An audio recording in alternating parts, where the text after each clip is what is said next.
Elara had saved for months for this trip, a solo adventure into the old city. The cobblestone streets, the ancient archways, it all felt like a dream. She spent her days exploring hidden bookshops and trying new cafes. One afternoon, browsing a street market, she felt a prickle on the back of her neck. Turning, she saw him, an older man, his face a canvas of sharp lines and shadows, standing unusually still by a fruit stall. His eyes, dark and unblinking, were fixed on her. She shivered, telling herself it was just the cool breeze off the bay.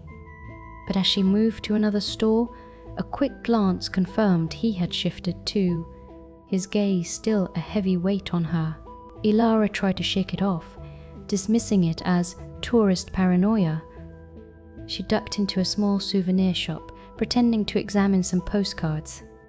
Through the window, she saw him pass, then stop, looking in. His eyes scanned the shelves, not for souvenirs, but for her. Her heart started to pound.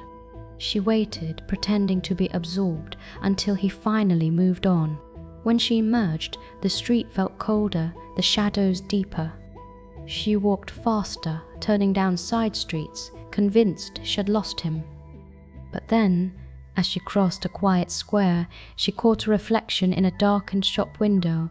Not just him, but a woman with sharp features standing a little behind him, both watching her.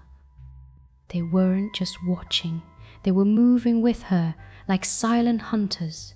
Panic set in. Elara knew she had to get back to her apartment, her only refuge.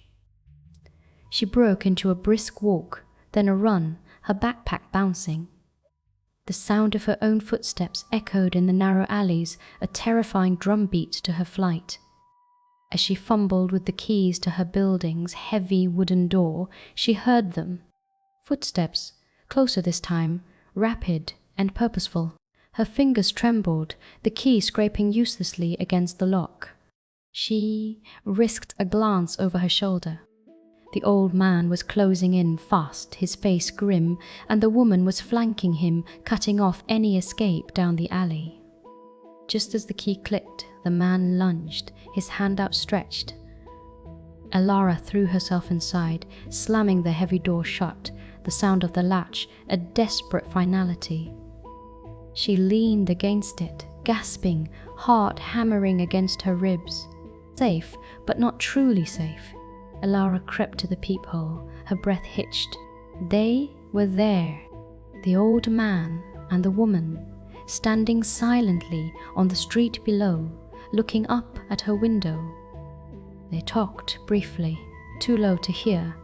Then the man took out a phone, holding it to his ear.